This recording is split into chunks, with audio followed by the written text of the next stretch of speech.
తండ్రి ఒక కొడుకుని, "నాని ఈరోజు ఏం వారం?" అని అడుగుతాడు. కొడుకు, "ఈరోజు బుధవారం నాన్న" అంటాడు.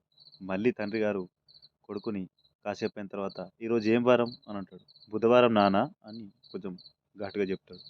మళ్ళీ మూడోసారి ఈ తండ్రి గారు కొడుకుని, "నాని ఈరోజు ఏం వారం?" అని అంటాడు.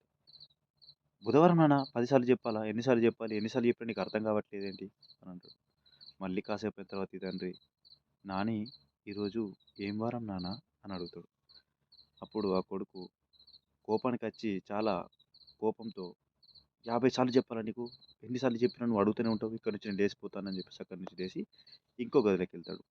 అప్పుడు అదే ఆ తండ్రి గారు మళ్ళీ దగ్గరికెళ్ళి జాగ్రత్తగా, "నాని చిన్నప్పుడు నేను భుజం పైనేసుకున్నప్పుడు నీకు అచ్చి రాని మాటలతో ఎన్నో కొత్త కొత్త పదాలు అంటూ ఉంటే మురిసిపోయేవాడిని. నా కొడుకు మాట్లాడడానికి ప్రయత్నిస్తున్నాడని. ఏదైనా కొత్తగా అడిగితే నీకు నేనొక ముద్దిచ్చి మురిసిపోతూ అందరికి చెప్పుకుంటూ నా కొడుకు మాట్లాడుతున్నాడని ఆనందంగా చెప్పేవాడిని.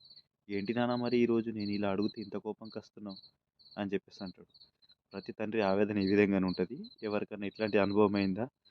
అనుభవం అయిన తర్వాత రియలైజ్ అయినోళ్ళు ఉంటే తప్పకుండా కామెంట్ రూపంలో కామెంట్ చేయండి. మొదటిసారి గనుక మన ఛానల్ చూస్తే తప్పకుండా లైక్ అండ్ సబ్స్క్రైబ్ చేసుకోండి. Thank you.